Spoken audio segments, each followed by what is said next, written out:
संख्या 16 श्लोक संख्या 7 से लेकर 10 तक। 7वां श्लोक पढ़ता हूँ, कृपया मेरे पीछे बढ़ रहे हैं। प्रवृत्तिं च निवृत्तिं च जनाना विदुरुसुरः न शौचं नापि चाचारो न सत्यं तेषु विद्यते प्रवृत्तिं च निवृत्तिं च जनाना विदुरासुरः न शौचं नापि चाचारो न सत्यं तेषु विद्यते प्रवृत्तिं च निवृत्तिं च जनाना विदुरासुरः न शौचं नापि चाचारो न सत्यं तेषु विद्यते। संवाद करता हूँ, कृपया ध्यानपूर्वक सुनिए।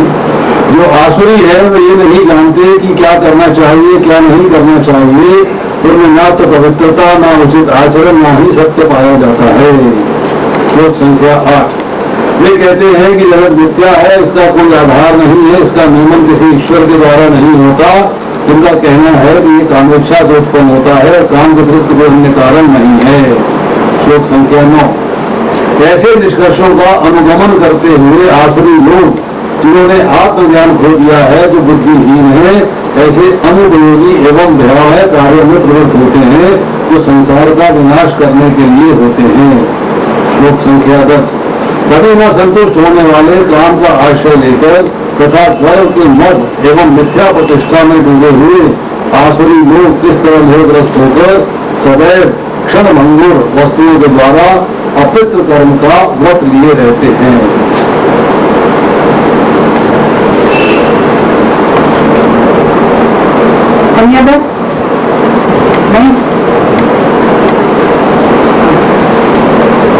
ये 16वें अध्याय में दैवी और आसुरी स्वभाव बताया जा रहा है असुरों का।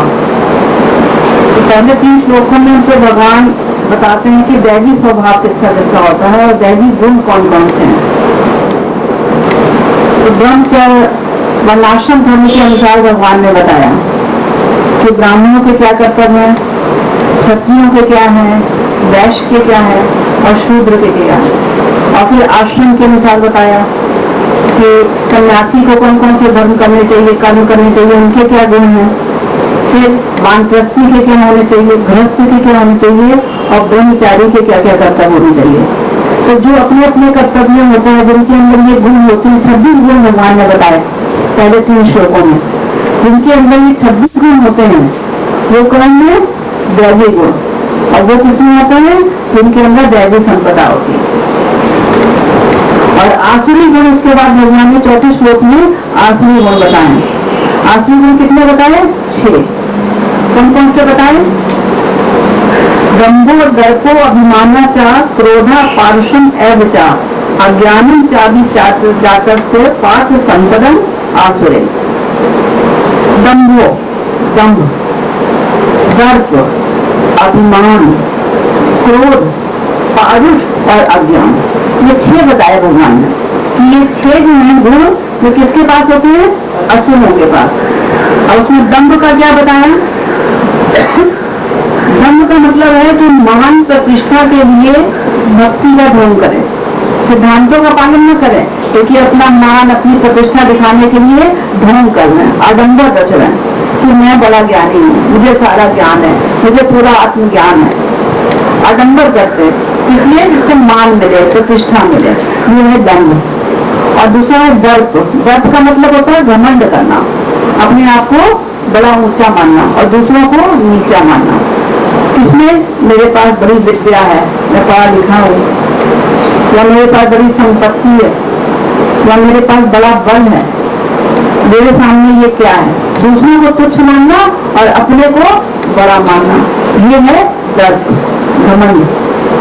और तीसरा है अभिमान। अभिमान का मतलब क्या है? दूसरों से अपना मान चाहना, दूसरे मेरी तारीफ करें, क्यों? क्योंकि मैं सबसे ऊंचा हूँ। मेरे पास क्या चीज नहीं है, मेरी संपत्ति है, सबसे अमीर हूँ, सबसे मैं बलशाली हूँ और सब शक्तिमान हूँ, इसलिए दूसरों से मान चाहते हैं। तो ये कौन है? आसुरी, दंभ, दर्प और मान। उसके बाद 3 और कौन से बताए? क्रोध।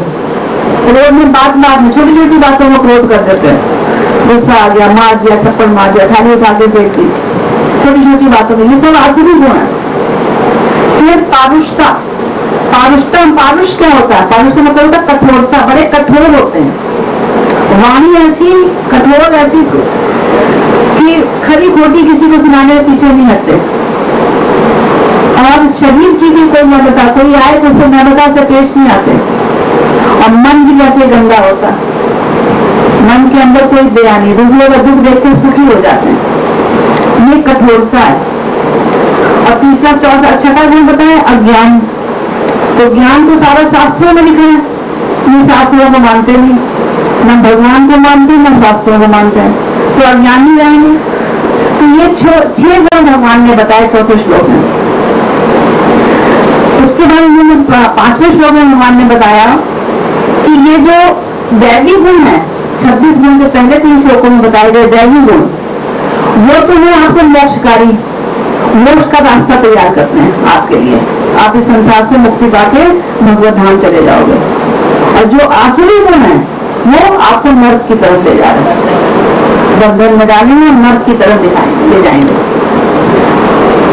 तो इस समय 6ठे श्लोक में फिर अर्जुन सोचने लग गया कि मैं मेरे अंदर कौन से गुण है, मैं दैवी संपदा वाले गुण है कि मेरे अंदर आसुरी गुण है, क्योंकि मैं युद्ध करूंगा तो मैं क्रोध करूंगा, क्रोध तो आसुरी है, मुझे कठोर भी होना पड़ेगा,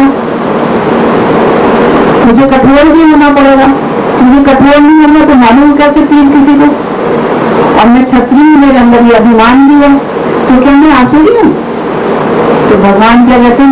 नहीं, तुम संशय मत करो, चिंता मत करो, तुम आसुरी स्वभाव से नहीं हो, तुम दैवी स्वभाव से उत्पन्न हुए हो, दैवी स्वभाव है तुम्हारे अंदर। लेकिन अर्जुन का श्लोक नहीं जा रहा था, अर्जुन उसी को सोचे जा रहा था, मैं कैसे मारूंगा अपने पिता माँ को, कैसे मारूंगा आचार्यों को, कैसे मारूंगा गुरुजनों को, कैसे मारूंगा, मैं तो आसुर, मेरा फिर क्या होगा, मैं तो नर्क में चला जाऊंगा। भगवान बता रहे हैं सारे गुण जो है नर्क की तरफ ले जाते हैं, मेरा क्या होगा? फिर भगवान कहते हैं अच्छा तो भी समझा नहीं पूरी बात, अब मैं तुझे डिटेल में आसुरी का स्वभाव बताता हूँ, आसुरी गुण कौन कौन से होते हैं।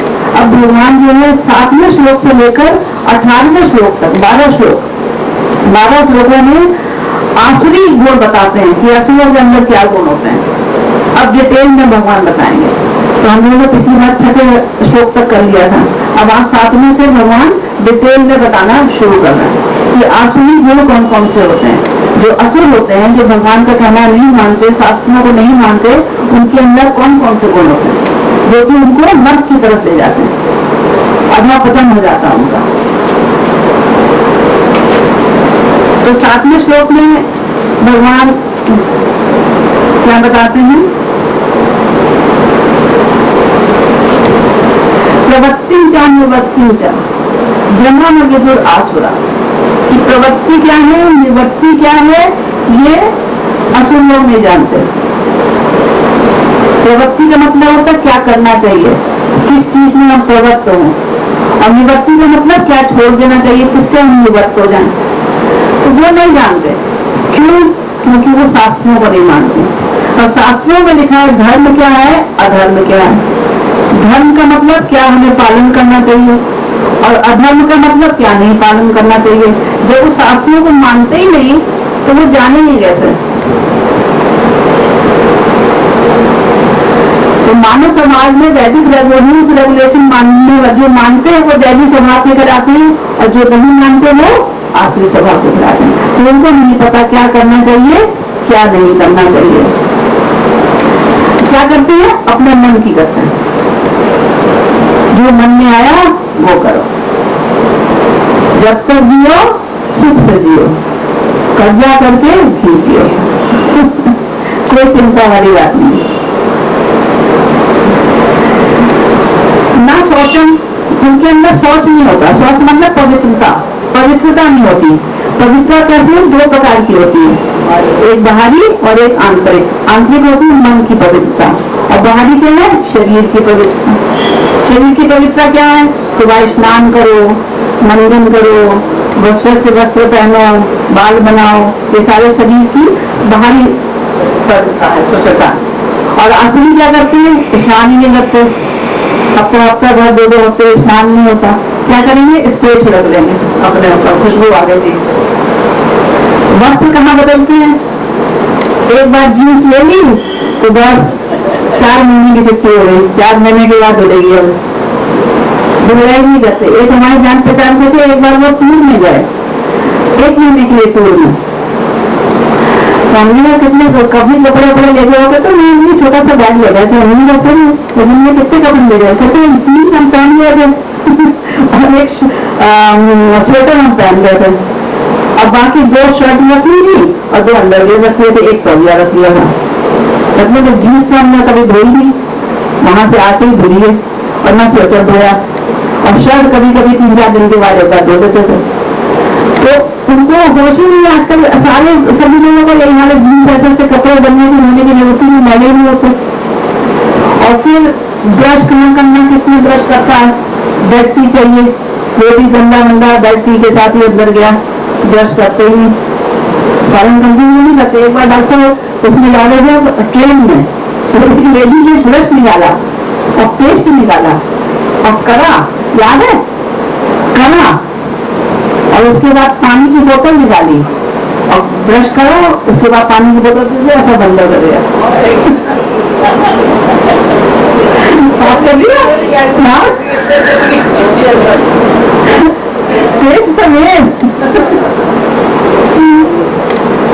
हमने कहा कहाँ चुकेगी, क्या करेगी, तब तक कहते वो ठंडा कर लिया। ऐसा तो हाल है। तो ये क्या सब अशुभ है, इनके अंदर कोई पवित्रता नहीं, और मन की पवित्रता तो है ही नहीं, दूसरे का दुख देख के सुखी हो जाते हैं। मन इतना मन है, ईर्ष्या, द्वेष, राग, रोग, मोह, मद, मत्सर सब बड़ा पड़ा है मन के अंदर। तो मन कैसे साफ होगा, मन साफ होता है चेतो दर्पण मार्जनम, दर्पण रूपी मन का मार्जन करने के लिए हमें भगवान के नामों का जप करना है। तो भगवान को नहीं मानते तो जप क्या करेंगे, मानते ही नहीं भगवान को, जप कहाँ करेंगे। तो उनकी मन की पवित्रता भी नहीं होती, न तन की पवित्रता न मन की पवित्रता। नापी चाचारों, इनके अंदर आचरण भी नहीं होता। जो आचरण है, शास्त्रों में मानव आचरण का मार्गदर्शन करने वाले अनेक विधि विधान है। जैसे मनु संहिता में मानव जाति का कैसे रहना है, मानव को कैसे परिवार संभालना है, कैसे समाज में रहना है, क्या क्या आचरण करना है, क्या उत्तराधिकार किसको देना है, इसी प्रकार बहुत सारे विधि विधान बताए गए, आदेश दिए गए, जिसका कि हमें पालन करना चाहिए शास्त्रों में। लेकिन ये शास्त्रों को नहीं मानते, जब मानते नहीं, जानते नहीं तो फिर करेंगे क्या। शास्त्रों में एक बड़ा, अभी माता जी ने उदाहरण बताया था कि स्त्री को बड़ा संरक्षण देना चाहिए। क्यों संरक्षण देना चाहिए, जैसे बालकों की तरह है। क्यों माना गया बालकों की तरह, क्योंकि ये अबला होती है, बल कम होता, पुरुषों में बहुत बल होता, स्त्री में बल कम होता है। अब बल कम होने की वजह से क्या है, अपना संरक्षण नहीं कर सकती, अपना प्रोटेक्शन नहीं कर सकती, उनको प्रोटेक्शन की जरूरत है।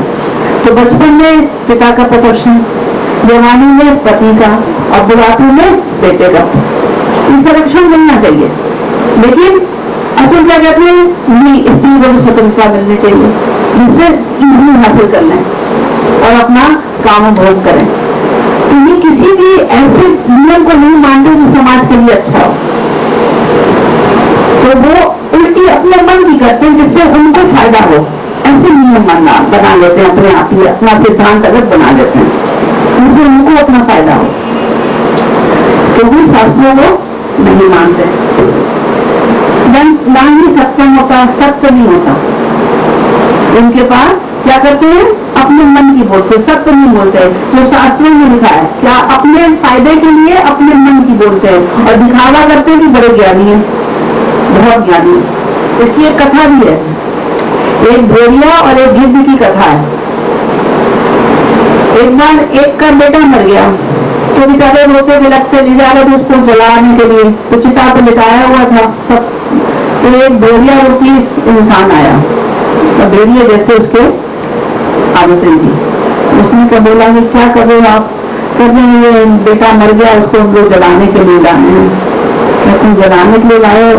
अरे बेटा तो मर गया और उसका शरीर ही बचा है, एक दिन तो छोड़ दो शरीर को, तो उसको भी तुम जला देना चाहते हो? अरे कल जला लेना, एक दिन तो शरीर एक निशानी तो उसकी, एक दिन तो रहने दो दुनिया के अंदर, कल तो चलेगा, कल तो जला लोगे तो खत्म हो जाएगा सब कुछ, एक दिन इसको रह दो। लोगों को समझ में आया कि हाँ ठीक ही कह रहा है, एक दिन तो उसका शरीर ही बचा तो सब कुछ होकर चला गया, शरीर ही बचा, चलो मैं इसको एक दिन का लाके जला लेंगे। तो एक गिद्ध भी बैठा हुआ था, गिद्ध रूपी इंसान आया, तो कहता क्या हुआ आप लोग कहाँ जा रहे हो? कहते वो जलाने के लिए लाए थे, तो उसने बोला कल जला लेना, तो हम लोग फिर कल आएंगे। कहते क्या करना जला कर? आप खुद सोचो, जो आपका बच्चा था, जो आपका अंश था, वो तो चला गया, वो तो शरीर है, मिट्टी है, इसका क्या वो करना, उसको क्या जलाना? तो छोड़ दो ऐसे, जिससे कि वो उसको खा ले गले। और भेड़िए ने क्या सोचा कि मैं रात में खा लूंगा।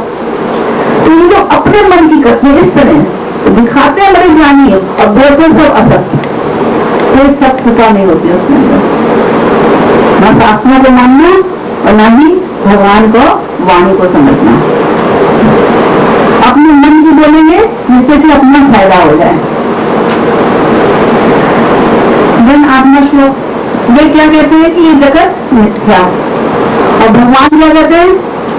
मैं अदक्षिण प्रगति सुलेते सचराचरा। भगवान कहते हैं 9वें अध्याय के 10वें श्लोक में कि मेरी अध्यक्षता में ये प्रगति चर अचर सारे प्राणियों के शरीरों की रचना करती है। मेरी अध्यक्षता में भगवान कह रहे हैं, मैं इसका नियामक हूँ, मैं इसका ईश्वर हूँ। मेरी अध्यक्षता में प्रगति जो है चर अचर जीवों का शरीरों का निर्माण करती है। और ये असुर क्या कहते हैं? असुर उनके बातों में विश्वास नहीं करते, उनका अपना अपना सिद्धांत है। क्या कहते हैं? ये जगत मिथ्या है, असत्य है। ये जगत क्या है? असत्य है, मिथ्या है, मतलब सपना है। जैसे आप सपना देखो और फिर जाग जाओ, तो क्या सपना तो झूठा है? वो तो सपना था, वो थोड़ा सच्चा है, वो तो सपना था। तो कहते हैं जगत सपना है, इसका कोई आधार नहीं है, कोई अस्तित्व नहीं है, ना कोई इसका कारण है, ना कार्य है, ना नियामक है, ना ही कोई इसका प्रयोजन है। अगर सपना आ गया उसका क्या कार्य है? सपना आ गया तो आ गया, कार्य क्या है? इसका कारण क्या है? कुछ भी नहीं, ऐसे ही हो गया। और इसका कोई ईश्वर भी नहीं है, कौन नियामक कौन है? सपना आया है तो किसके कारण से आया? तो ऐसा है इसका कारण? कोई उसको देखने वाला है, कोई कंट्रोल करने वाला है सपनों को? कोई इस तरह खोल दो। ये संसार क्या है? सपना है, मिथ्या है, असत्य है। इसका ना कोई कारण है, ना कार्य है, ना नियामक है, ना कोई ईश्वर है इसका, और ना ही कोई इसका प्रयोजन है। भगवान ने संसार क्यों बनाया? हम लोगों ने इच्छा कहीं भोगने की, भगवान ने कहा सीखे जाओ, संसार बहुत सुंदर बनाया कि उसको भोगो और फिर शास्त्रों का सहारा लेकर मुझको समझो, फिर वापस आ जाओ। ये प्रयोजन है संसार का बनाने का। तो हम लोग कहते हैं इसका कोई प्रयोजन नहीं, कोई इसका ईश्वर भी नहीं है, इसका ना कोई कार्य भी नहीं है और ना कोई इसका कारण है, ये मानते हैं। तो दूसरे क्या कहते हैं कि संसार शून्य है, जीरो, कुछ भी नहीं है। जो दिख रहा है ना आपको दृष्टि होना, आपका दृष्टि आंखों का धोखा है, जो दिख रहा कुछ भी नहीं है, सब जीरो है। लेकिन भोगने के लिए लोग आते रहते हैं, हाँ ये भी मिल जाए, ये भी मिल जाए, ये भी मिल जाए, हर चीज चाहिए, कोई चीज ऐसी लेना चाहिए। लेकिन कहेंगे क्या, सिद्धांत क्या बनाएंगे? सब शून्य मिथ्या है, इसलिए जो मर्जी करो, जितना मर्जी कर सकते कर लो, सब शून्य है, सब जीरो हो जाएगा बाद में, मर गया तो सब जीरो है। और कुछ कहते हैं ये संसार अपने आप हो गया, बाई चांस अपने आप हो गया, इसके पीछे कोई कारण नहीं है। जैसे एक शिशु उत्पन्न हो जाता है स्त्री पुरुष के मिलन से, शिशु उत्पन्न हो गया, ऐसी ये दो चीजों मिली और ये उत्पन्न हो गया, ये सिद्धांत बना दिया। और फिर कुछ का सिद्धांत क्या है कहते हैं जिस प्रकार जीवित प्राणी पसीने से, जैसे जू वगैरह उत्पन्न हो जाती है पसीने से, और मृत शरीर से कीड़े उत्पन्न हो जाते हैं, ऐसी कुछ चीजें मिली और ये संसार उत्पन्न हो गया, अपने आप ही हो गया, इसका कोई कारण नहीं। और कुछ कहते हैं कि ये काम से उत्पन्न हुआ, only sexual desires, sexual desire हुई इसलिए पुरुष का निधन हुआ और संसार बन गया, काम इच्छा के सिवा इसके अंदर और कोई कारण नहीं। इस प्रकार इनके अपने अलग अलग सिद्धांत बनाकर बैठ जाएंगे, शास्त्रीय वो नहीं मानेंगे, क्या सत्य है वो नहीं मानेंगे, अपने अपने मन से सोचकर अपने फायदे के हिसाब से अपने सिद्धांत बनाएंगे।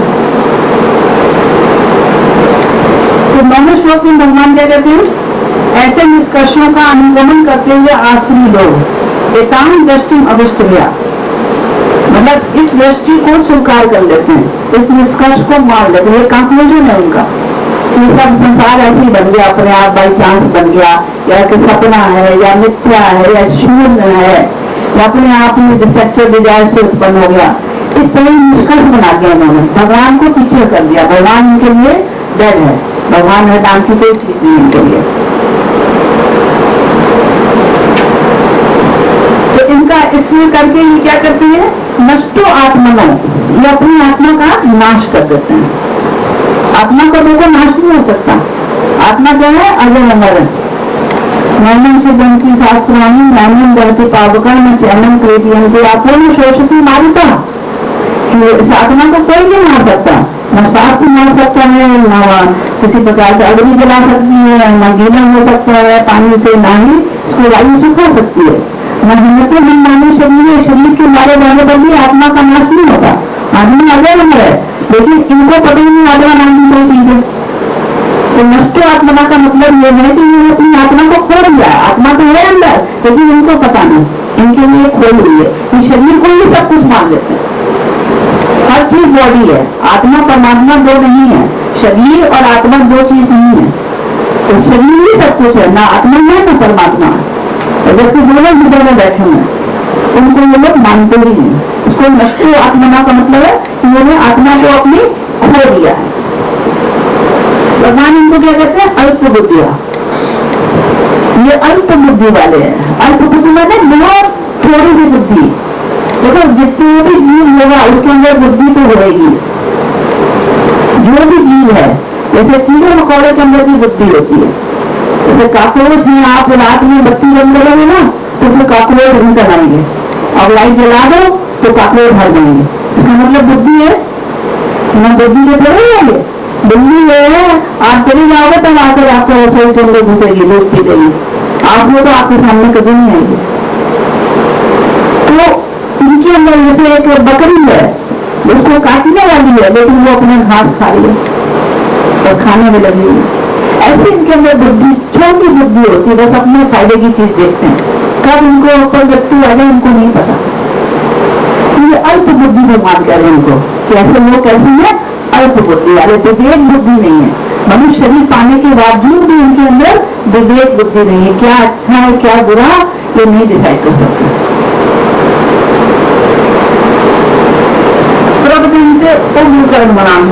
इस प्रकार ये क्या करते हैं, जब भगवान को नहीं मानते अपना ही सिद्धांत बना लेते हैं और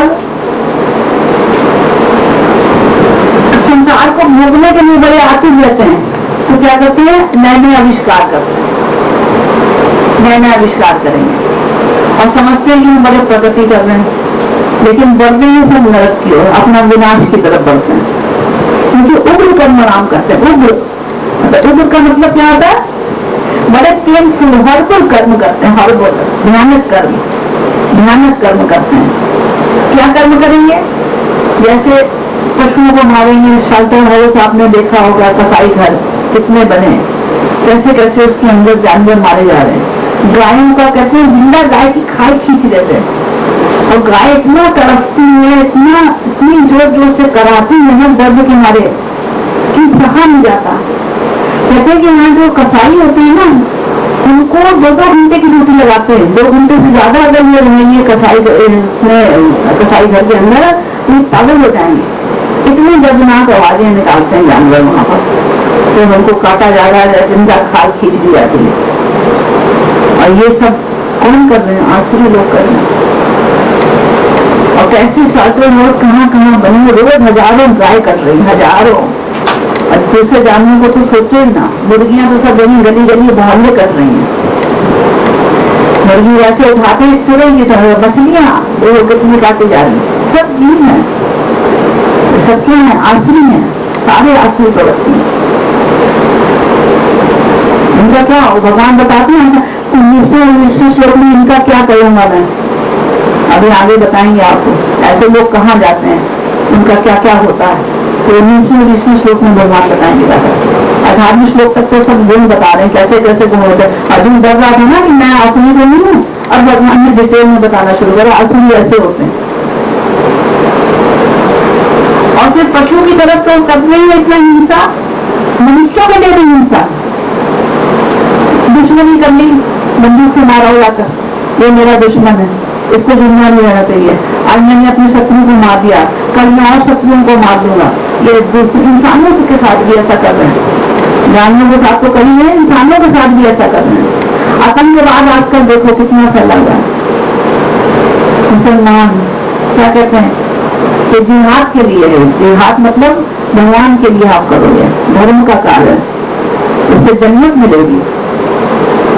ये करोगे ना, युद्ध भूमि में जाकर मरोगे तो वो लोग अपना क्या, अपना खुद ही बम बनेंगे हैं, खुद ही जाकर फट जाते हैं, वहां पर बम बांध दिया अपने आप को, और कहते हैं जिहाद है, करोगे तो जाकर जन्नत मिलेगी। वहां पर क्या मिलेगा? बहुत आराम, ऐशो आराम मिलेगा, हूर मिलेंगी वहाँ, अप्सराएं हैं उनको हूर कहते हैं, हूर मिलेंगी वहाँ, बहुत आराम मिलेगा। भगवान के पास चले जाओगे, खुदा के पास चले, इस तरह लालच देकर आतंकवाद करवा रहे हैं, लोगों को मरवा रहे हैं।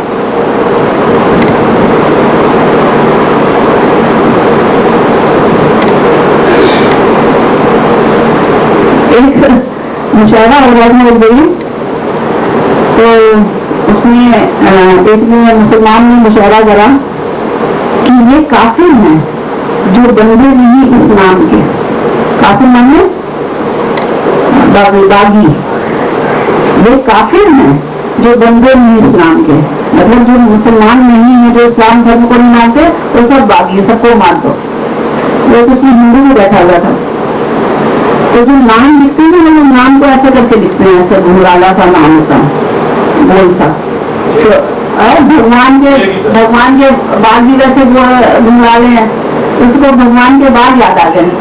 तो हमने उसने बोला कविता में, नाम के मालिक रहेंगे सु मेरे घनश्याम के, कि नाम जैसे मेरे घनश्याम के मालिक मेहनत की करें हैं, नाम के मालिक रहेंगे सु मेरे घनश्याम के, ये काफिर है जो बंदे नहीं इस्लाम के। तो उसने अपना तुक्का बिठाया, तो ये लोग काफिर, अलग जो इस्लामी धर्म को नहीं मानेगा वो काफिर हो गया, तो बागी हो गया, उसको मार डालो, ये इनकी मेंटालिटी है। ये सब क्या है? असुर है। और फिर इससे बड़ा वो लोग क्या करते हैं, मैंने प्रयोग में सबसे भयंकर प्रयोग क्या किया, उग्रकर्म में क्या है, न्यूक्लियर डिफेंस बना लिए, और न्यूक्लियर डिफेंस बना लिए। एक बार भी कहीं भी ऐसा बम फट गया है ना, परमाणु बम, तो वहां पूरा शहर फटाफट हो जाएगा। जापान में क्या हुआ था सेकंड वर्ल्ड वॉर में, हिरोशिमा, पूरे शहर हो गया था, साफ हो गया था, क्योंकि उनके जीन्स तक बदल गए थे, कई साल तक उनके बच्चे अब नॉर्मल होते रहे। अभी यहाँ पर ये जो भोपाल में भी जो कांड हुआ है, गैस कांड, उसमें भी जीन्स सब बदल गए, उसमें भी जो बच्चे अभी 10 साल, उसमें टेलीविजन में दिखाया जा रहा था कि 10 साल का बच्चा, तो वो तो 25 साल हो गए, 10 साल का बच्चा है नॉर्मल ऐसे ऐसे डाला, सब भोपाल गैस कांड के। और जो न्यूक्लियर बम फटेगा कहीं किसी शहर में लाकर, और जो अपनी ताकत समझ रहे हैं, तो क्या है, संसार का विनाश करने के लिए सारा कुछ तैयारी हो रही है उनकी। तो ये जो है क्या करते हैं, शांति संपन्नता के लिए कुछ नहीं, सिर्फ विनाश की तरफ अपना बढ़ना है। प्रवदंते उग्रहण छछाए जगतो अहिता, जगत के अहित के लिए, जगत के नाश के लिए, क्षय के लिए ये ऐसे ऐसे कर्म करते हैं, जिससे संसार पूरा नष्ट हो जाए। फिर भगवान दक्षिण 5वें श्लोक में आसुरी मनोवृत्ति का बताते हैं, इनकी मनोवृत्ति कैसे हो जाती है। कामम आश्रित दुष्पूरम, ये काम का आश्रय लेते हैं जो कि दुष्पूरम है। दुष्पूरम मतलब बड़ा कठिनाई से पूरा होता है, अतृप्त तृप्ति नहीं होती, इनके काम की कभी तृप्ति नहीं होती। अपनी इच्छाएं, भौतिक इच्छाएं बढ़ाते चले जा रहे हैं। ये चीज मिल गई अब ये चाहिए, ये मिल गई अब ये चाहिए, एक मिल गई दूसरी भी चाहिए, एक गाड़ी आ गई दूसरी चाहिए, एक बंगला आ गया दूसरा चाहिए, हर चीज चाहिए, इसको आगे बढ़ाते चले जाएंगे। उनका काम कभी तृप्त नहीं होता, भौतिक भोग की इच्छाएं बढ़ाते जा रहे हैं और क्षणभंगुर वस्तुओं को प्राप्त करने के लिए सदा चिंता मग्न रहते हैं। क्षणभंगुर उसको असत का बताया गया, असत ग्रहण, जो असत वस्तुएं हैं जो कि खत्म हो जाने वाली हैं, उनको प्राप्त करने के लिए हमेशा चिंता बन कि आज मेरे पास इतना जमीन आ जाए, इतना मेरे पास पैसा आ जाए, जो कि सब चीजें खत्म होने वाली हैं, उनको प्राप्त करने के लिए हमेशा चिंताएं, योजनाएं बनाते रहेंगे। ये योजना बना लो, वो योजना बना लो। तो क्षणभंगुर वस्तुएं कौन कौन सी है? काम भोग की और परिवार, जायदाद, संपत्ति, चल अचल सब प्रकार की संपत्ति, ये सब क्षणभंगुर वस्तुएं हैं। और फिर इनको प्राप्त नहीं हो पाता जब, तो अपना ईश्वर बना लेंगे अपने मन से, और फिर उसका एक मंत्र भी बना लेंगे, फिर मंत्र जाप भी करेंगे और फिर कहेंगे मुझे प्राप्त होगा। और प्राप्त भी हो जाता। कैसे? एक ने क्या करा, चीफ मिनिस्टर को अपना ईश्वर बना लिया, उसका मंत्र जाप चालू कर दिया, फिर मिनिस्टर बड़े खुश हो गया, अरे मुझे भगवान बना दिया। तो उन्होंने एक उसको डिपार्टमेंट दे दिया और वो और खुश हो गया, देखा भगवान ने मुझे, बोले तो भगवान यही है। इस तरह अपने मन से अपने किसी को भी बना लो। हाँ, लालू चालीसा, अमिताभ बच्चन का एक मंदिर बना था, आशा चालीसा बना ली। तांत्रिक कितने तांत्रिक को अपना वो बना लेते हैं, भगवान बना लेते हैं। ये मेरे लिए जो कहेगा तांत्रिक वो कर देंगे। एक बच्चे को मार दो या 5 बच्चों को मार दो, तुम्हारे बच्चा हो जाएगा, वो मारने लगते हैं। मतलब अपने मन से अपने ईश्वर बना लिया, उसका मंत्र भी चालू कर दिया और फिर उसकी पूजा भी चालू कर दी, और फिर वो पसंद मुझे थोड़ा बहुत दे देती तो और पक्का विश्वास हो जाता है यही है, और तो भगवान नहीं है, मेरे भगवान है। और कैसे होते हैं? बड़े दम मान के साथ, बड़े मद में चूर होकर सारे कार्य करते हैं। किसी के घबराहट नहीं है कि कोई मेरे लिए, इसके लिए कुछ उसको नुकसान करेगा या अगला जन्म मुझे ऐसा मिलेगा। अगला जन्म में तो विश्वास ही नहीं हुआ। अगला जन्म तुम्हारा जो कुछ भी है यही है, तुम मर्जी कर सकते हो, जितनी मस्ती कर सकते हो कर लो उसी जन्म में। कोई देखने वाला नहीं, कोई ईश्वर नहीं है, उसको अगले जन्म पर कोई विश्वास नहीं। मेरा अगला जन्म कैसा मिलेगा, कैसे मैं कर्म कर रहा हूँ उसके हिसाब से अगला जन्म कैसा मिलेगा, उनको इस सलाह से कोई मतलब नहीं। असुचिता, असुचिता का मतलब क्या है? कि ऐसे अपवित्र व्रत लिए रहते हैं कि मैंने तो यही करना है, जैसे नशा करना ही करना है, मांसाहार करना ही करना है, जुआ खेलना ही खेलना है, पर स्त्री पर पुरुष संबंध करना ही करना है, इसी चक्कर में लगे रहते हैं। ये अपवित्र आदतें हैं इनकी, अपवित्र कर्म, इसका व्रत लिए रहते हैं। जैसे हम लोग व्रत करते हैं ना कि आज ये भगवान के लिए व्रत कर, तो इसका व्रत करके रहते हैं। ये पहले कर्म करने और हमारे यहाँ क्या 4 नियम, हम लोग कौन से 4 नियम पालन करते हैं? किसी प्रकार का मांसाहार नहीं, किसी प्रकार का जुआ नहीं, किसी प्रकार का नशा नहीं, और पर स्त्री पर पुरुष संबंध नहीं। ये 4 नियम है जिसका कि हम लोग पालन करते हैं और ये सिर्फ विरुद्ध हो जाते हैं। 4 नियम इनके लिए विरुद्ध हैं। फिर नशा करेंगे, जुआ खेलेंगे, मांसाहार करेंगे और संबंध बनाएंगे। ये है आसुरी गुण। अर्जुन को भगवान समझाने के लिए देखो ऐसे गुण तो अर्जुन के अंदर नहीं थे ना। अर्जुन तो पहले 4 श्लोक में जो भगवान ने बताया, क्रोध, परुषता और अज्ञान और अभिमान, ये जो बताए थे उस पर वो सोच रहा था। और जब भगवान इतने सारे और बताएंगे ऐसे होते हैं आसुरी लोग, तब उसको समझ में आ जाता है। और फिर उनको क्या करते हैं भगवान, ये आगे बताया जाएगा। ये सब क्या है? नरक के द्वार है। कहाँ जाएंगे? नरक की तरफ जाएंगे, सब नरक के द्वार है।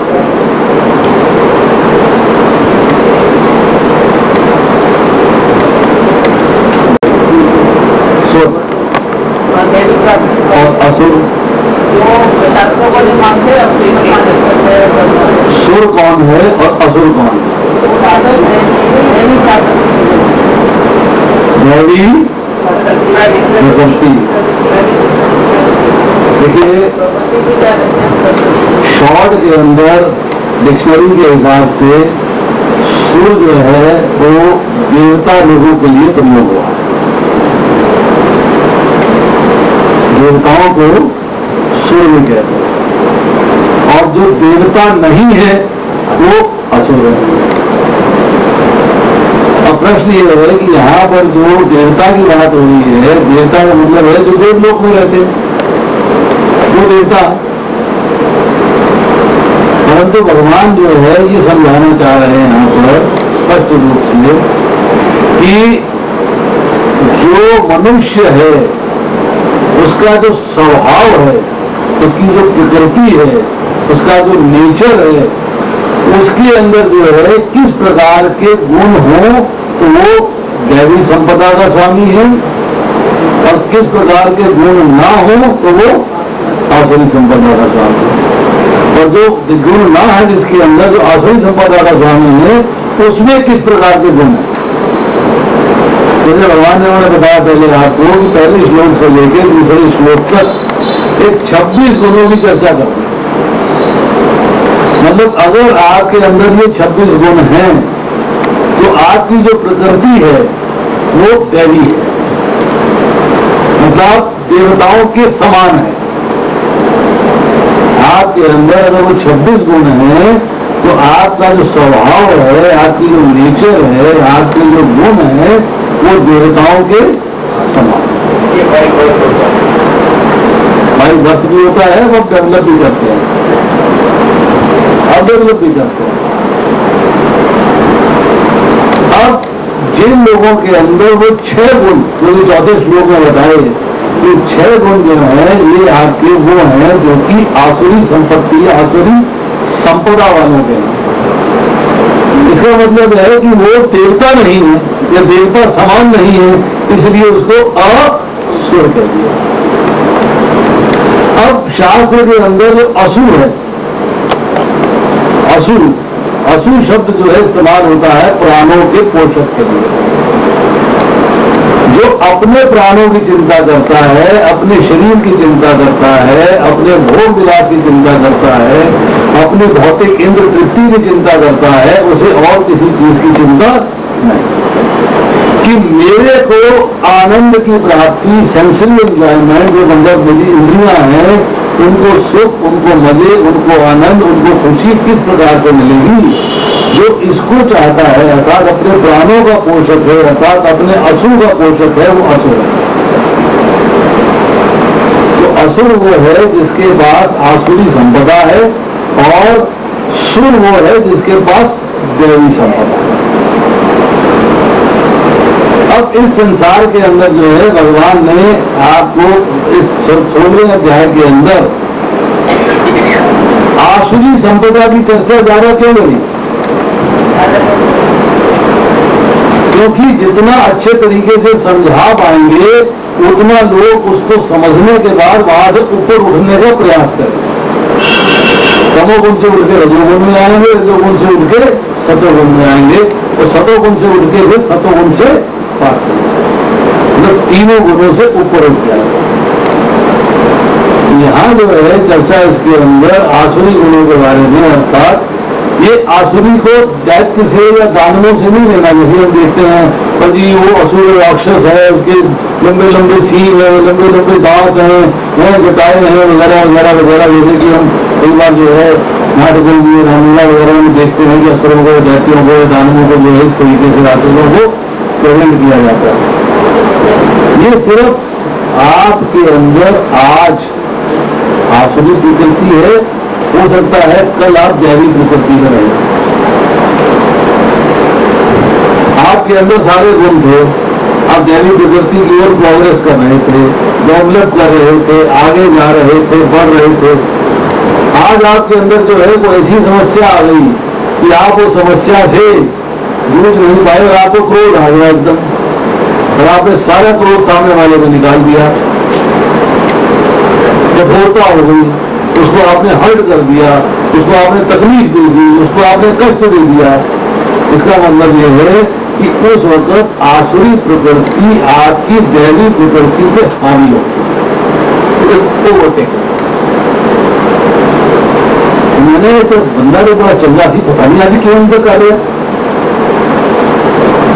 ये तो बड़ा अच्छा आदमी था, आज पता नहीं इसे क्या हो गया, इसका व्यवहार बदल गया है, इसकी बातचीत बदल गई है, इसका बर्ताव बदल गया है, कल तो बिल्कुल ठीक था ही।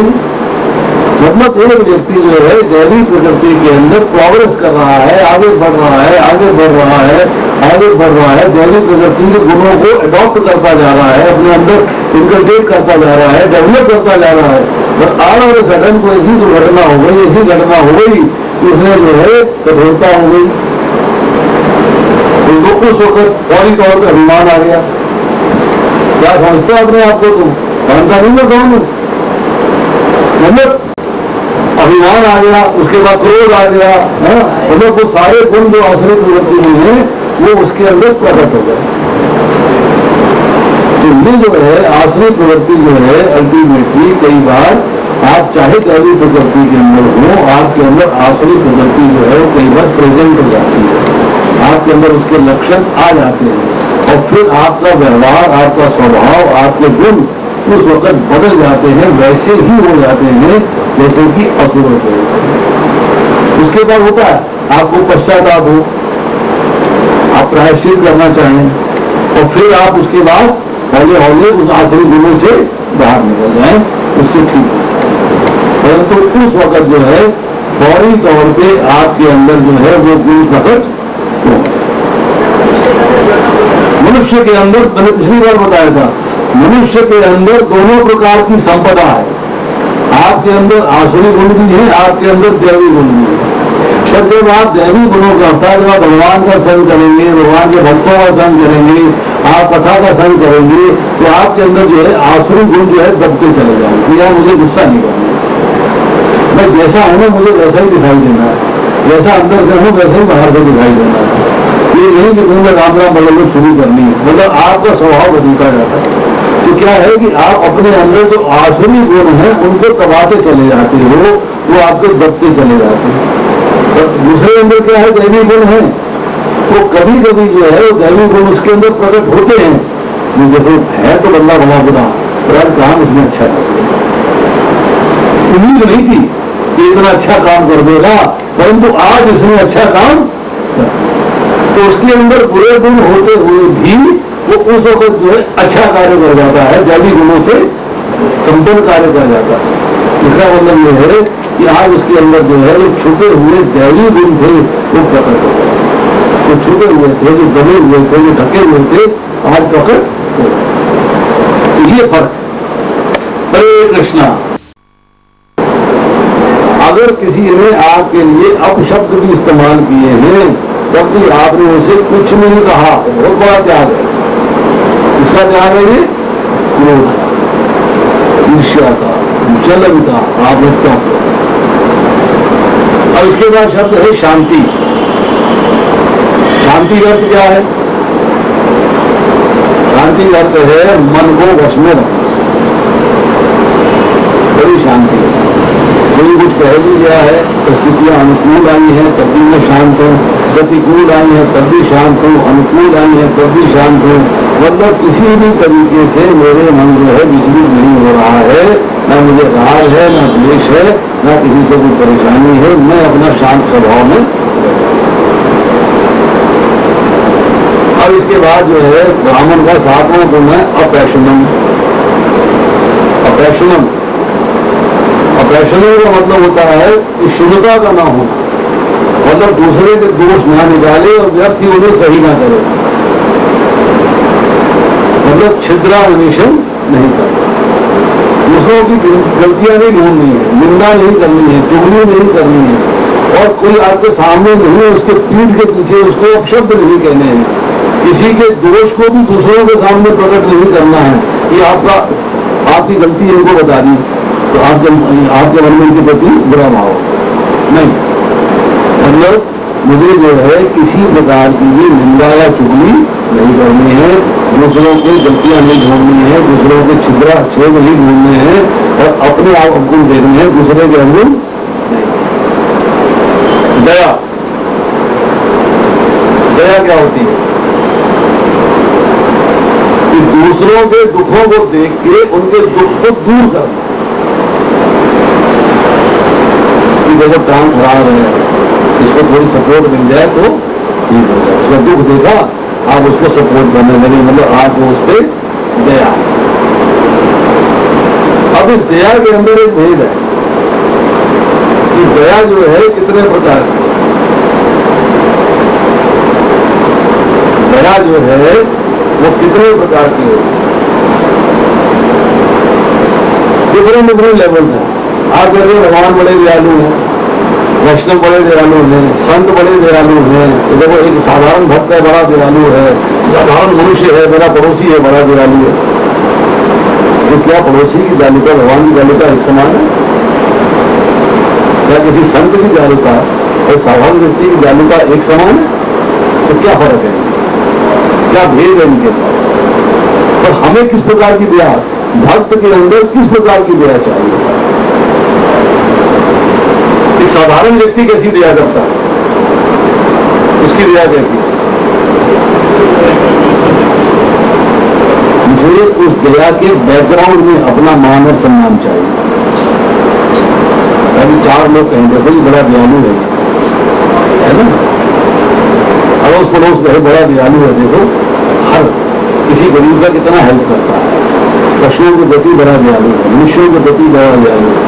मतलब मेरे को जो है अपने लाभ के लिए, अपने सुख और स्वार्थ की पूर्ति के लिए मैं दया कर रहा हूं।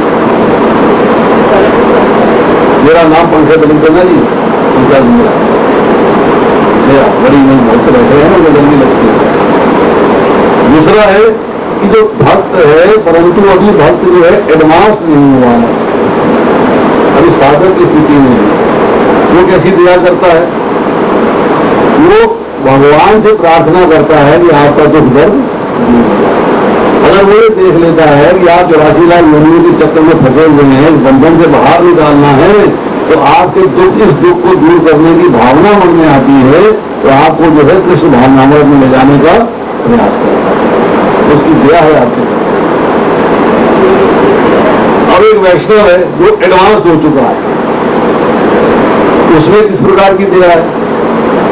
वो आपके दुख से दुखी है, आपके सुख से सुखी है। जो आपके दुख आएगा ना उसको अपने पे ले लेगा, कष्ट मुझे हो जाए आपको। वो असली वैष्णव जो है वो आपके कष्टों को अपने पे ले लेगा। जब आप दीक्षा लेते हो तो जो दीक्षा देने वाले गुरु हैं आपके पापों को अपने पे ले लेते, आप पे दया करते हैं। अब भगवान कैसी दया करते हैं? भगवान की दया दो प्रकार की है, दो लेवल है उसमें, एक कृपा है और दूसरी दया है। हम कहते हैं बड़ी कृपा करी आपने, हम कृपा शब्द का बड़ा गलत इस्तेमाल करते हैं। कृपा हो गई जी, कृपा का अर्थ क्या है और दया का अर्थ क्या है? तो हमने दया की बात करी, दया का मतलब है दुख को दूर करना। दुख को दूर करने का मतलब क्या है? इस कमरे में बहुत भारी गर्मी लग रही है, आप सब दुखी हो, मैं आके यहाँ एसी चलवा देता हूँ तो आप सुखी हो गए, मतलब गर्मी का मौसम था वो आपके लिए आसान है, सुखमय स्थिति में बदल गया, तो मैंने आप पे दया करी। इसका बैकग्राउंड क्या है कि मैंने आपके अनुकूल परिस्थिति करी। तो भगवान जब आपको अनुकूल स्थितियां देते हैं, अनुकूल परिस्थितियां देते हैं, तो भगवान की दया है। और जब भगवान आपको शुद्ध करने के लिए, आपको टेस्ट करने के लिए प्रतिकूल परिस्थितियां देते हैं, तो उनकी कृपा है। और असली दया ये है कि आपको शुद्ध कर दिया जाए। आपको अनुकूल परिस्थितियां दे दी तो दया है, ओके ओके ठीक है, बहुत बढ़िया बहुत बढ़िया बहुत बढ़िया। आपको टेस्ट किया जा रहा है। माया, आप भगवान माया को, माया देवी को, दुर्गा देवी को इंस्ट्रक्शन देते हैं कि तुम्हें इसको इतना सताना है कि मेरी शरण में आ जाए। ये भगवान की कृपा है। भगवान आपको इतनी प्रतिकूल परिस्थितियां देते हैं कि आप घबरा के भगवान की शरण में चले जाओ, तो वो भगवान की कृपा है जिन्होंने आपको अपनी शरण में ले। हमने जो साधारण भाषा में शब्द इस्तेमाल कर, बड़ी कृपा की थी किसी आ गए। कोई जगह है कि आप आ गए हो, कृपा नहीं, आपके आने से स्थिति प्रतिकूल नहीं। जब कोई वैष्णव, जब कोई संत, जब कोई व्यक्ति आपके प्रति प्रतिकूल परिस्थिति पैदा करता है तो आप पे कृपा कर रहा है, तो आपके पापों का नाश कर रहा है। और जब कोई आपके प्रति अनुकूल परिस्थिति कर रहा है तो आप पे दया कर रहा है। अगला शब्द है इसके अंदर अनुरुक्तम, मतलब आपके अंदर लोभ, ग्रीड, लालच का न होना। होता क्या है, भोगों के लिए मन ललचा जाता। कब होता है, इंद्रियों का इंद्र विषयों से संबंध बन जाता। तो भोगों के प्रति आकर्षण है लौल्य, और भोगों के प्रति आकर्षण को त्याग देना है अलोलुप्तत्व, मतलब आप अब जो है किसी भी चीज के प्रति आकर्षित नहीं। अब है इसके बाद 10वां मार्दवम। मार्दवम का अर्थ क्या है, कोमलता, सॉफ्टनेस। कोई आप पे द्वेष रखता है, कोई आपको दुख देता है, उसके प्रति भी आप कोमल हो। वही बात जो पहले आ रही है उसी को रिपीट किया जा रहा है और सिस्टम से किया जा रहा है। आप मेरा आपके प्रति कोई राग द्वेष नहीं है, परंतु मैं आपके प्रति कोमल नहीं हूं, आप न्यूट्रल। अक्रोध हो गया, अशुद्ध न होना हो गया, वगैरह वगैरह। तो यहां पे क्या है कि मैं आपके प्रति कोमलता का भाव रखता हूं, मतलब मैं इतना कोमल हूं कि जब कोई आपके प्रति भी कष्ट करता है, आपके प्रति भी तकलीफ करता है, तो मुझे तो घबराहट हो जाती है, मैं उसको सहन नहीं करता। अगर कोई किसी वैष्णव को कुछ कह देता है, निंदा हो जाती है या परेशान कर देता है या शब्द कर देता है, तो विचलित मैं हो जाता हूं, मेरी कोमलता। मैं इतना सॉफ्ट हूं कि कष्ट आपके प्रति हो रहा है, तकलीफ मुझे हो, दुख मुझे हो। इसके बाद है वी का मतलब है इलीगल एक्टिविटी। इलीगल एक्टिविटी को करने में शर्म का भाव होना, अर्थात मनुष्य जो है अत्यंत लज्जाशील है। अगर व्यभिचार हो जाता है, वैष्णव के प्रति शिष्टाचार का पालन नहीं होता है, तो एक भक्त को, एक ब्राह्मण जो है उसको बड़ी लज्जा महसूस होती है। मैंने जो है वैष्णव के प्रति जो है ठीक कार्य नहीं किया। अगर आप जो है साधना भक्ति में चल रहे हो, साधना भक्ति के प्रति आपका जो है एक गलत कार्य हो जाता है, तो आपके मन के अंदर शर्म महसूस होती है, जैसे मैंने क्या गलत कहा, सो बैड, कितना गलत हो गया, आप उसके प्रति चिंतित हो जाते हैं। इसके बाद 12वां गुण है अचापलम। अचापलम का मतलब होता है, अचापलम का अर्थ यह है कि मनुष्य किसी प्रयास से विचलित या उदास ना हो। उस प्रयास में भले ही असफलता क्यों न मिले, मनुष्य को उससे खिन्न नहीं होना चाहिए। मतलब आप में उतावलापन नहीं है, आप में चपलता नहीं है, आप जो कार्य करते हो शांत स्वभाव से, सात्विक भाव से, सोच समझ के करते हो। ये नहीं है कि कार्य का पता लगा और उछल के कार्य करना शुरू कर दिया, बाद में पता लगे कि अगली इंस्ट्रक्शन बदली नहीं थी कि कार्य कैसे करना है, तो मैंने कार्य कर दिया, नुकसान हो गया। अर्थात कार्य को धैर्य पूर्वक करना है, इससे आपके मन के अंदर चंचलता नहीं होती और सारे कार्य जो है ठीक तरीके से होते हैं। इसके बाद है 3 गुण है क्षत्रिय के लिए, तेजः, क्षमा, धृति। तेजः का मतलब क्या है कि क्षत्रिय को अत्यंत बलशाली होना चाहिए, जिससे वह निर्बलों की रक्षा कर सके। मतलब जो निम्न लोग हैं अर्थात जो आसुरी प्रवृत्ति के लोग हैं वो आपको जीत नहीं सकते, इतनी शक्ति आपके अंदर नहीं। जैसे जिस शक्ति से दुर्जन यानी दुर्जन है, गलत कार्य करते हैं, जो दुराचार करते हैं, वो दुर्गुण त्याग कर सदाचार सदोगुण में आ जाए, वो तेज आदो शक्ति आपने होनी चाहिए। इतना शक्तिशाली होना चाहिए कि आप दुर्जन व्यक्ति हो, दुराचारी व्यक्ति हो, आप सगुण सदाचारी बना सके और सदगुणों में ला सके, वो शक्ति आपने। एक व्यक्ति बहुत तेजस्वी है और उसके बाद दुराचारी व्यक्ति आता है, तो दुराचारी व्यक्ति जो है उसके पास आके शर्म महसूस करेगा, देखो मैं कैसे व्यक्ति के पास आया हूं तो मैं क्या, तो उसको जो है लज्जा महसूस हो। इसका मतलब है कि जो व्यक्ति तेजोमय है उसके प्रभाव से लोग ठीक रास्ते चले, ये उसका गुण होना चाहिए। उसके बाद है क्षमा। क्षमा करती है कि बिना कारण किसी अपराध करने वाले को दंड देने की सामर्थ्य होते हुए भी उसके अपराध को सह लेना और माफ कर देना। मतलब आपको जो है एक ये स्थिति आई है कि आपके पास शक्ति है परंतु आप उसे दंड नहीं दे रहे, उसमें आपके प्रति अपराध है। अब इसमें भी क्षमा करने के लेवल हैं, क्षमा करने के भी अलग अलग लेवल। एक है अशुद्ध क्षमा और दूसरी है शुद्ध क्षमा। अशुद्ध क्षमा किसे कहते हैं? नंबर 1, जब क्षमा जो है मोह और ममता में की जाती है। पहले पुत्र ने अपराध किया और पिता ने उसको क्षमा कर, कोई बात नहीं, ये मोह और ममता नहीं, क्योंकि आप उसका अनिष्ट तो कर नहीं सकते, कह नहीं सकते आप।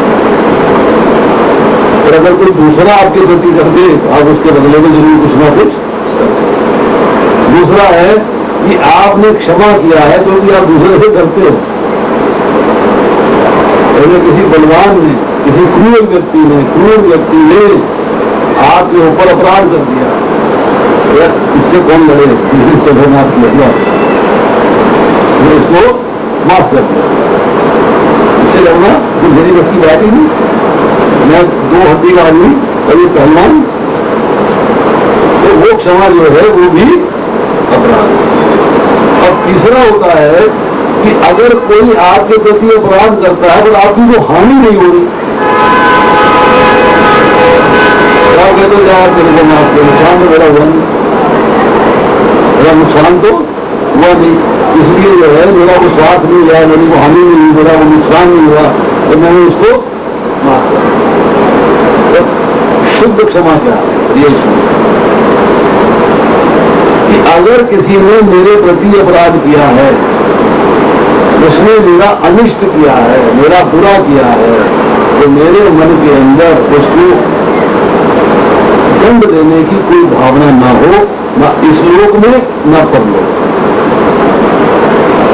हम कहते हैं ठीक है भाई देखो मैं तो तुम्हें क्षमा कर रहा हूं, बाकी भगवान अपने आप देखेंगे, तो देख ही रहे हैं ना, सजा तुम्हें वहां मिल जाएगी, जाकर यहां मिलेगी, अगले जन्म में मिलेगी। मतलब हमने क्षमा तो कर दिया परंतु अगले जन्म के लिए दंड का भाव हमारे मन के अंदर है, वो भी शुद्ध क्षमा। शुद्ध क्षमा का मतलब ये है ना इस लोक में ना परलोक में अपना अनिष्ट करने वाले के प्रति किसी प्रकार का भाव ना हो। और इसके बाद है क्षमा के अंदर एक चीज और भी आती है, एक है क्षमा करना, दूसरा है क्षमा मांगना।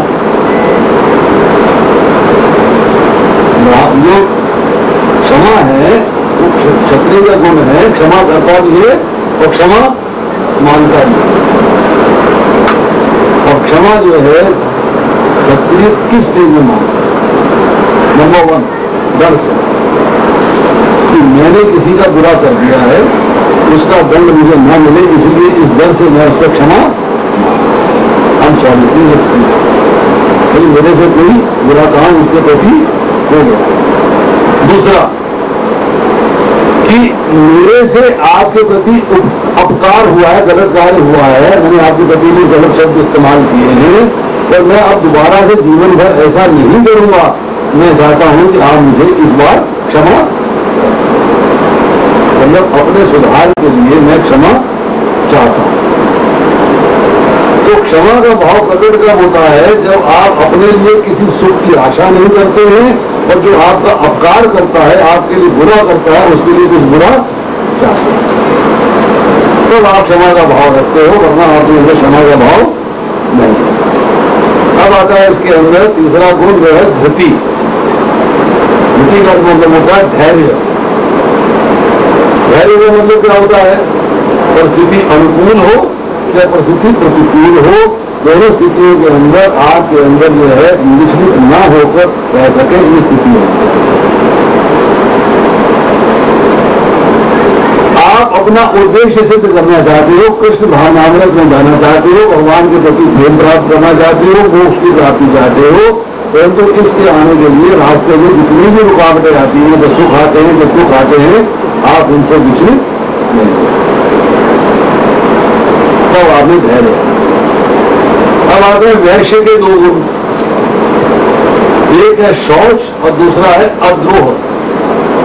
शौच का शौचन का अर्थ है पवित्रता, जो न केवल मन तथा शरीर की हो अपितु आचरण में भी। मन तथा शरीर मतलब आपके शरीर की शुद्धि होनी चाहिए, आप प्रमाद नहीं, आलस्य नहीं, कुस्वाद नहीं, कुशौकीनी नहीं है, सारे कार्य जो है आप तत्परता से करते हो, पुरुषार्थ से करते हो, उद्योग करते हो, सादगी से करते हो, आप शारीरिक रूप से।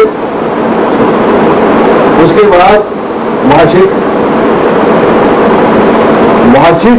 शुद्धि भी होनी चाहिए, जैसे कि अशुद्धि कब होती है? जब आप झूठ बोलते हो, कड़वा बोलते हो, बकवास करते हो, निंदा करते हो, चोरी करते हो, प्रजल्प करते हो, फालतू में यूजलेस डिस्कशन करते हो। तो अगर आप जो है शुद्धि करोगे, अर्थात प्रिय हितकारी वचन बोलोगे, भगवत चर्चा करोगे, भगवान का नाम लोगे, इसका मतलब है अब आपके अंदर जो है वाचिक मतलब वाणी की शुद्धि हो। और उसके बाद इसमें लिखा है एक और भी शुद्धि होती है कि आप अपने मिलने वाले जितने हैं, नातेदार, संबंधी, कुटुंब के लोग, उनको जो है कृष्ण भावनामृत के मार्ग पे चलाते हो, रोज आपके मन की शुद्धि है, मन आपका पवित्र है, कि आप उनको सही मार्ग पे ले आए। आप धन को ठीक तरीके से अर्जित करते हो, शास्त्र के अनुसार अर्जित करते हो, तो आपकी आर्थिक शुद्धि है, आपका धन जो है शुद्ध तरीके से कमाया जाता है। तो शौचन का अर्थ यह है कि हर चीजें लोग वाली लिखते हैं कि जो लोग जो है अपना जो वैश्य है क्या करता है, प्रॉफिट तो आपसे कमा रहा है, तो कहेगा क्या? मैंने देखा आपसे कोई प्रॉफिट नहीं कमाया, तो मन उसका अशुद्ध है, तो वाणी से भी अशुद्ध शब्द ही बात। इसके बाद शब्द है अद्रोह। अद्रोह का अर्थ क्या है? अद्रोह का अर्थ यह है कि किसी दूसरे को हानि पहुंचाने के लिए आपको कोई कार्य नहीं करना। आप जो अनिष्ट कर रहा है उसके लिए आपके अंदर बढ़ने की भावना नहीं होनी चाहिए, और मौका पड़ने पर बदला लूंगा ऐसा भाव भी नहीं होना चाहिए। और आखिरी है इसके अंदर शूद्र के लिए एक गुण है नाती मान्यता, अर्थात सम्मान की आशा न करना। शूद्र अर्थात श्रमिक वर्ग के लिए है, मेरा मान हो ऐसा भाव नहीं होना, तीनों वर्णों का मान सम्मान हो ऐसी भावना होनी। ये उसका वो ब्राह्मण का, क्षत्रिय का, वैश्य का मान सम्मान हो ऐसी भावना होनी। मान्यता, मान्यता मतलब होता है कि सामान्य व्यक्तियों से मान चाहना, मेरा मान करो, मेरा सम्मान करो। अति मान्यता मतलब कि जिससे शिक्षा प्राप्त करी है उससे भी सम्मान चाहना, जिससे ज्ञान प्राप्त किया है वो भी मेरा मान सम्मान करो। और नाती मान्यता मतलब है ना सामान्य व्यक्तियों से, ना गुरुजनों से, ना माता पिता से, मुझे किसी से सम्मान की कोई कामना। बाद फर्दर बात आती है कि ये भाव नहीं होना चाहिए कि मैं आज जो है पोजीशन में आ गया हूं कि सारे लोग मेरा सम्मान करें, मेरा आदर मान करें। और जो लोग भक्ति में आगे बढ़ गए हैं उनसे भी मान सम्मान पाने की कामना नहीं होनी चाहिए। तो भक्त के अंदर जो है ये सारे के सारे गुण होने चाहिए। भगवान ने अभी तक जो है भगवान की प्राप्ति का उद्देश्य रखने वाले जो दैवी संपदा वाले लोग हैं उनकी बात बताई। अब बता रहे हैं संसारिक भोग को भोगने वाले जो लोग हैं उनके बारे में चर्चा है। उनका पहला गुण क्या बताया? दंभ। दंभ का अर्थ क्या है कि मेरा जो व्यवहार है, मेरा जो आचरण है, मेरी जो नेचर है, मेरी जो प्रकृति है वो पापमय, सिंफुल, परंतु मैं दिखा रहा हूं अपने आप को धार्मिक, रोज कर रहा हूं कि मैं बड़ा धार्मिक, धार्मिक कार्यों को कर रहा हूं अपने आप को धार्मिक दिखाने के लिए। तो एक्चुअली में ऐसा नहीं है। अब एक होता है अपने आप को धार्मिक दिखाना, दूसरा होता है अपने आप को अधार्मिक। मतलब पाखंडी होना। प्राण, शरीर, धन, संपत्ति, आदर, महिमा आदि को प्रधानता देता है जो व्यक्ति, वो दंभी। अब आ गया दूसरा तर्क। गर्व का मतलब होता है घमंड। घमंड किसका होता है? मैं बहुत धनवान हूं, मैं बहुत ज्ञानवान हूं, मैं बड़े अच्छे परिवार का हूं, मेरे पास बहुत जमीन जायदाद है, मेरे पास बहुत शक्ति है, मैं सत्ता का स्वामी हूं, मैं मिनिस्टर का लड़का हूं, मेरे में भक्ति बहुत ज्यादा है, मेरा यश बहुत है, मेरी प्रतिष्ठा बहुत है, मेरे बहुत सारी चीजें से बातें हैं। मतलब ये सारे के सारे जो दर्द है आदमी को परेशान कर सकते हैं। जिसके अंदर ये सारे गुण आ गए वो आश्रित हो गए, उसकी प्रवृत्ति आश्रित। तीसरा है अभिमान। अभिमान का मतलब क्या होता है कि दूसरों से मान सम्मान पाने की कामना।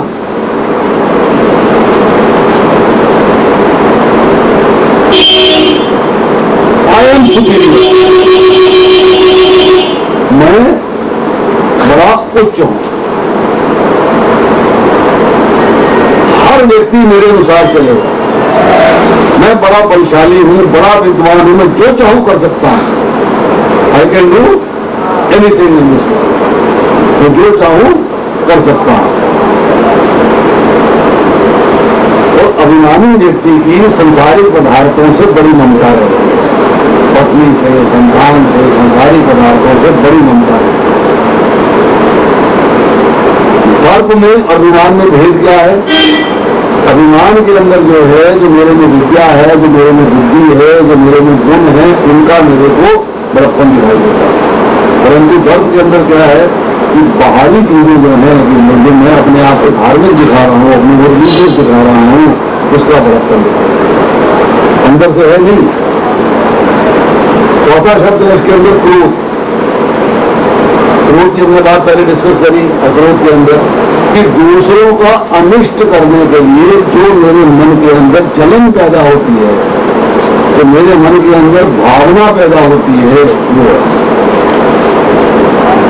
शुद्ध होना, क्षोभ करना मतलब अनिष्ट करने की भावना नहीं है, किंतु कई बार ऐसा होता है दूसरे का हित करना चाहते हैं, इसलिए मुझे क्षोभ होता है। माता पिता बच्चे को ताड़ना करते हैं, क्रोध नहीं करते, क्षोभ है, उसका हित चाहिए, उसकी बेटरमेंट चाहिए। क्रोध के अंदर व्यक्ति उत्तेजना में आ जाता है, क्षोभ के अंदर उत्तेजना। क्रोध के अंदर जो न करने योग्य कार्य है उसको भी कर लेता है, बात तमोगुण में चला जाता है और उसकी वजह से अपना अनिष्ट कर लेता है, अपना बुरा कर। क्रोध करने पर दूसरों का जो पाप कर्म है उसका फल उसे मिल गया और भुगत गया, और अपने से जो पाप कर्म हुआ है उसका फल भुगतना तो पड़ेगा। याद रखिए, मैंने आप पे क्रोध किया तो आपका तो पाप फल जो था भुगत गया, परंतु मेरे से जो पाप हुआ है उसका फल मेरे को भोगना पड़ा। तो क्रोध की क्या है, उसको कहते हैं कि मनुष्य का प्रथम शत्रु है, फर्स्ट एनिमी। तो जैसे लकड़ी के अंदर अग्नि होती है और लकड़ी को जलाती है, ऐसे देह के अंदर क्रोध है और वो मनुष्य को जलाता है। तो आवेश में आ जाती हो, क्रोध में आ जाती हो, कुछ समझ में नहीं आता क्या होना चाहिए, पता नहीं क्या क्या कार्य करेगा। भगवान जो है दूसरे अध्याय के 62 श्लोक में यही चर्चा करते हैं कि इन विषयों का चिंतन करते हैं तो आसक्ति होती है, आसक्ति से काम होता है, काम से क्रोध होता है, क्रोध से मोह होता है, मोह से स्मृति विभ्रम होता है, बुद्धि नष्ट होती है, अभाव क्रोध में पतन होता है। अब इसके बाद जो है 5वां गुण है इसके अंदर परुषता, पारुष्यम, मतलब क्रूअलिटी। क्रूअलिटी अर्थ है कि आप जो है दूसरों के प्रति बड़ी ही टफ, बड़ी ही रफ भाषा का प्रयोग करें। अब ये क्रूअलिटी जो है, पौरुष जो है, निष्ठुरता, कठोरता, क्रूरता, इन तरीके से आप बड़े अकड़ के चलते हो, वो बोलता नहीं आपके, तो कठोरता है। आप हर व्यक्ति को टेढ़ी निगाहों से देखते हो,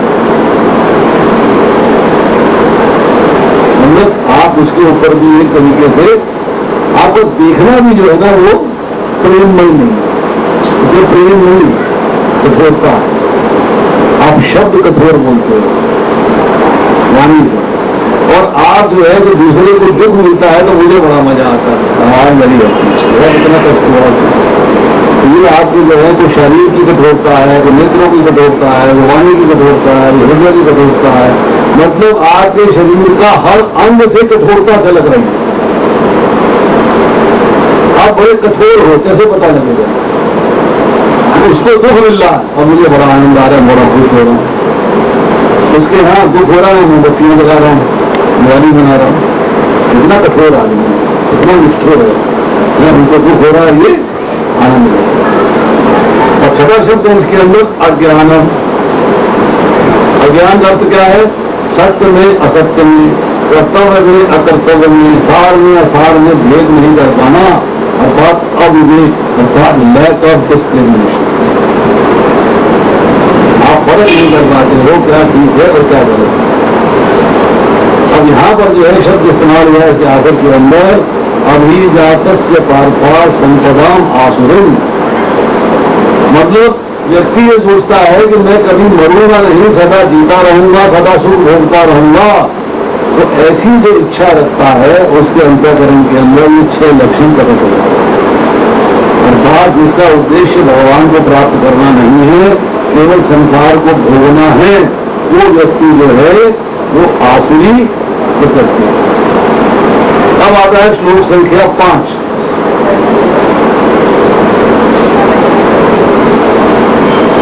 कि दिव्य गुण जो है मोक्ष के लिए गुणकारी है।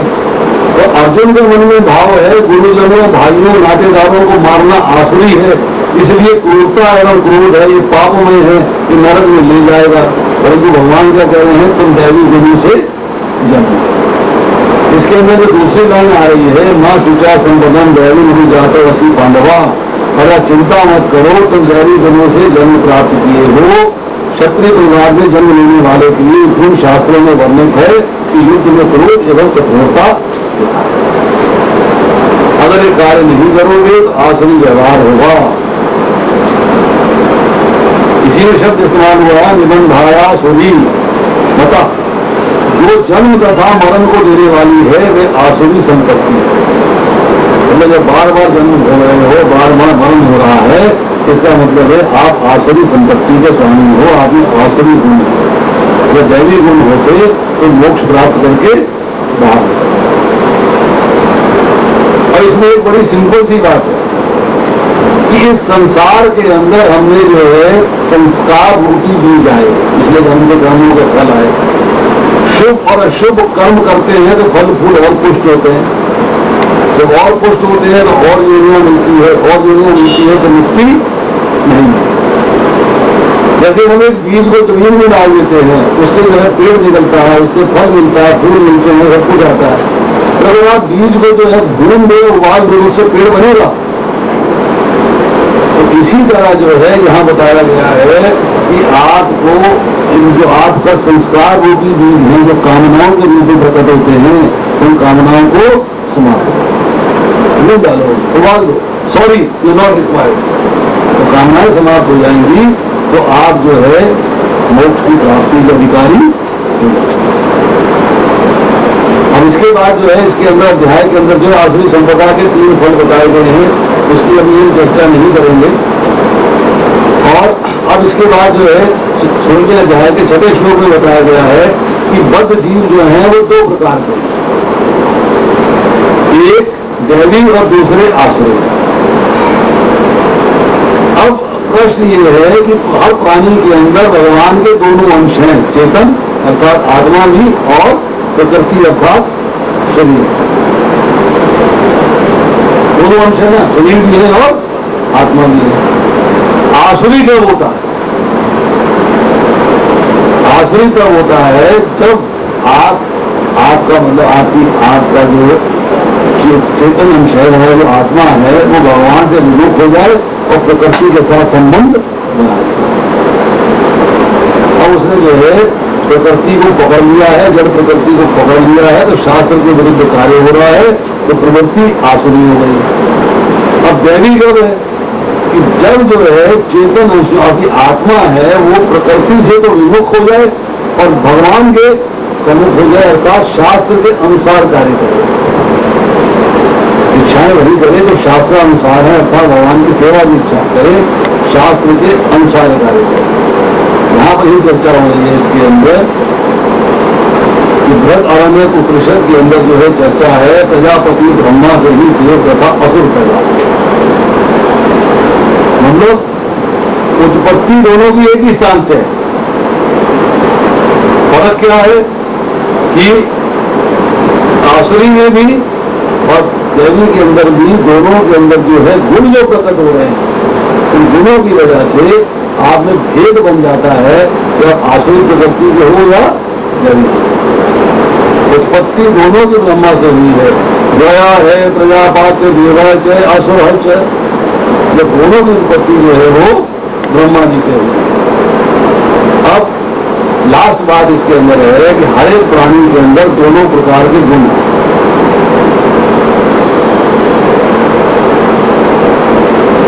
जो आसुरी प्रकृति का है उसके अंदर भी दया है, लेकिन दया जगानी पड़ती है, जगानी पड़ती है, दिखती नहीं है वो। और आसुरी प्रकृति के अंदर जो है संपदा दोनों के अंदर है।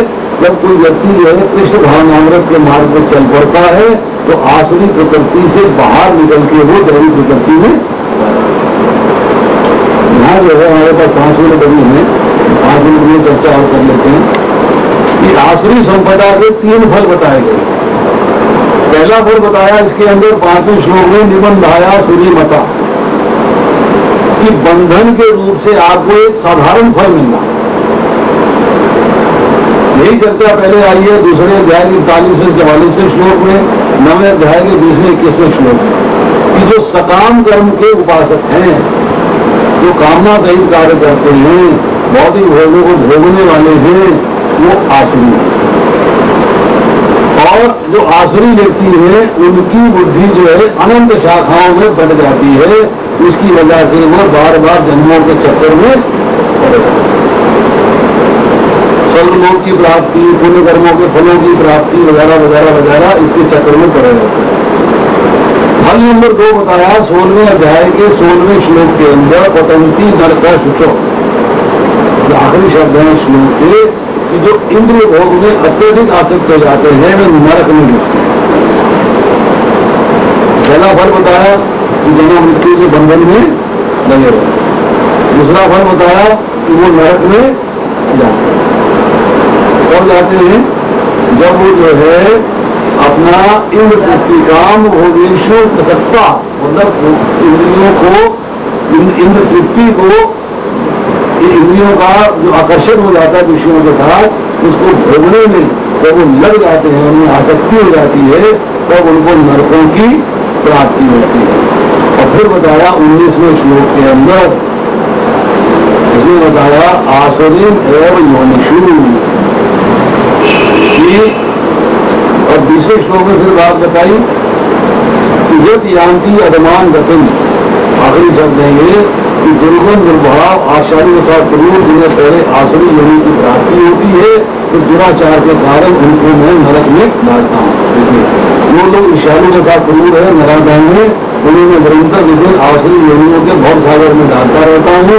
आखिरी श्लोक में कहा गया है वे अत्यंत अधम गति को प्राप्त होते हैं, मुझ तक नहीं पहुँच पाते, बार बार जो है जन्म ग्रहण करते रहते हैं, अर्थात उनको नरकों की प्राप्ति होती है। 16वें अध्याय के 5वें श्लोक में शब्द इस्तेमाल हुआ है मां शुचा। देखिए आप पढ़िए, मां शुचा शब्द इस्तेमाल हुआ कि नहीं हुआ? और 18वें अध्याय के 66वें श्लोक के अंदर फिर ये शब्द इस्तेमाल हुआ है मां शुचा। डरो मत, मैं तुम्हें पाप से मुक्त कर दूंगा। और यहां भी क्या कहते हैं, तो दैवी गुणों को लेकर जन्मा है, इसलिए तुमको डरना नहीं। तो यहां जो है अगर आप ध्यान देंगे तो 16वें अध्याय के 3वें श्लोक के अंदर भगवान ने क्या शब्द इस्तेमाल किया है? यहां पर भारत, देखिए लास्ट शब्द है भारत। 4वें श्लोक में इस्तेमाल किया है शब्द पार्थ, और 5वें श्लोक में शब्द इस्तेमाल किया है पांडव। तो 3 शब्द जो है भगवान ने इनके अंदर अर्जुन के लिए अलग अलग इस्तेमाल किए। भारत का मतलब है तुम श्रेष्ठ वंश से हो, तो तुम्हारे अंदर ये दैवी गुण होना चाहिए। 4वें श्लोक में इस्तेमाल किया है कि तुम पृथा के पुत्र हो, इसलिए आसुरी स्वभाव के गुण तुम्हें नहीं होने चाहिए, क्योंकि रानी कुंती जो है तो बड़े ही दैवी स्वभाव वालों गुणों वाली थी। और 5वें श्लोक में इस्तेमाल शब्द किया है पांडव। पांडव का मतलब यह है कि तुम श्रेष्ठ पिता पांडु के पुत्र हो, वो भी दैवी स्वभाव वाले थे, इसलिए तुम जो है दैवी संपत्ति से युक्त होकर जन्मे। तुम्हारी माता भी दैवी संपत्ति से युक्त है, तुम्हारे पिता भी दैवी संपत्ति से युक्त है। ये शब्द जो है भगवान ने यहाँ पर जो है इस्तेमाल किए हैं अर्जुन को पुकारने के लिए, उसको संबोधित करने के लिए। उसका खुद बताया कि तुम जो है दैवी संपत्ति से युक्त होकर जन्मे हो, ये बात वहां पर।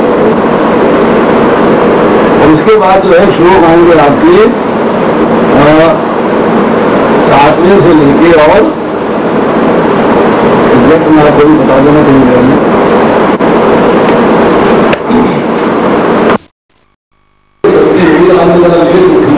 या तो मेहमान आ गया था, मैं काम नहीं समझ पाई थी, या प्रभु नहीं मेरे जो मेहमान आ गए थे मैं काम नहीं समझ पाया वगैरह वगैरह करके आपको थोड़ा समय लेट हो गए। परंतु ये मन में भावना है कि हम प्रवचन से पहले सारा कार्य समाप्त कर लेंगे। नहीं जी, हम तो कथा सुनेंगे और प्रसाद खाएंगे, बनाएगा कौन ये हमें क्या पता, हमारी जिम्मेदारी थोड़ा, हमारी जिम्मेदारी तो खाने, हम तो खाने की जिम्मेदारी उठाना जानते हैं, बनाने की जिम्मेदारी हमें नहीं बता पाते। तो भगवान की सेवा हुई क्या? खा लिया। हम लोग अगर लेके चले तो हम लोग जो है पाप शब्द में बहुत ज्यादा परिश्रम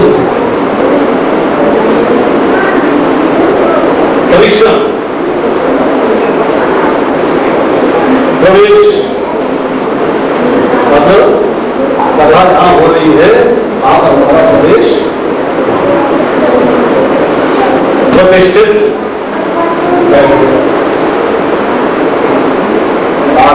प्रतिष्ठित हो गए। पहले प्रवेश किया फिर प्रतिष्ठित। तो प्रवचन सुना, प्रवचन सुना। से प्रसाद वाह सिर्फ प्रस्थान आए, बैठे, सुना, खाए और खिस गया।